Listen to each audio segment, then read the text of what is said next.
Well, the second most popular option from last week's voting was the House of Edwards. So in this video, we will be comparing the track records of Alyssa Edward, Gia Gunn, Laganja, I'm not saying her last name, Plastique Tiara, Shangela, and Vivienne Pinay on Drag Race. Regular seasons only, of course, given that only Alyssa, Gia, and Shangela were on All Stars, and I think it's pretty clear that there the ranking goes Shangela, Alyssa, Gia. Due to the fact that we're looking at regular seasons only, we are going to be comparing the 6 queens based on their PPE scores, or points per episode scores, which we get by dividing a queen's overall score based on this point system with the amount of episodes she was in. We're going to be doing queens in chronological order, so we're starting with Shangela on season 2 versus Shangela on season 3. I mean, of course, Shangela on season 3 wins this matchup, and of course, Shangela on season 2 is the last here, so let's move on to the next queen, Alyssa. Shangela competed in 10 episodes on Drag Race, 11 if we include the one from season 2, the most out of any other House of Edwards queen, while Alyssa competed in 9 episodes. Let's see how they vote against each other. In the first episode, Shangela was in the bottom 2, while Alyssa was just safe. Alyssa keeps her lead in the second episode, even though Shangela wins the main challenge. Alyssa actually has the lead all the way up until the 7th competitive episode. The 7th competitive episode is very memorable for both Alyssa and Shangela, given that Shangela won both the mini and the maxi challenge in that episode, the stand-up challenge, while for Alyssa, in the 7th episode, she was in the bottom 2 for the first time and with Roxy Andrews, where we got that double Shantae. Alyssa is not able to regain her lead, given that in the next episode, she's, yet again, in the bottom 2, this time with Ivy Winters, while in her final episode, she loses to Coco. However, her mini challenge win still bumps her score up by a point. Both Shangela and Alyssa,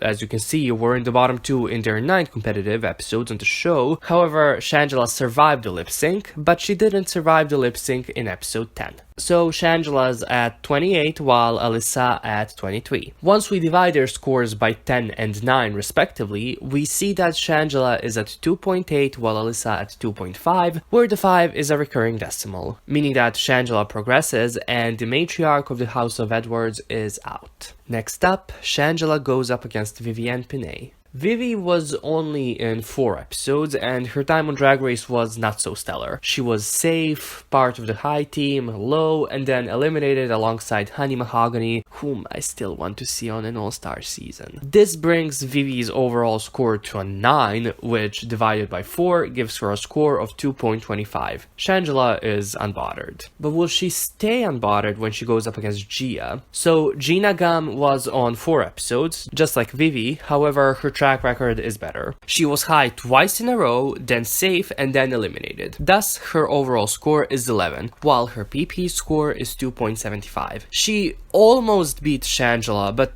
almost is not gonna cut it. Next, Shangela goes up against Laganja, who competed on 7 episodes. So she starts off, being safe in the first 3 episodes, but winning the mini challenge in episode 1. However, in episode 4, she's in the bottom 2 with Gia at that, and she beats her in the lip sync. She's safe yet again after that, but she wins both the mini and the maxi challenge in the 6th competitive episode, alongside Adore, of course, much to the vexation of Michelle Visage. Laganja is eliminated in the next episode, where she did that iconic lip sync to Stupid Girls against Jocelyn. So Laganja reaches 20 points, and in the 7 episodes that she was there, it makes her score 2.857142, where the 857142 are recurring decimals, eliminating Shangela from the running. So Laganja proceeds and Shangela goes. Laganja has one final opponent, Plastique Tiara. If we compare them episode by episode, they only have the same score twice, first in the first episode and then in the 6th competitive episode, where they both have 20 points. From then on, Plastique wins the main challenge, putting her well over Laganja. Then she's safe and in the 9th episode eliminated.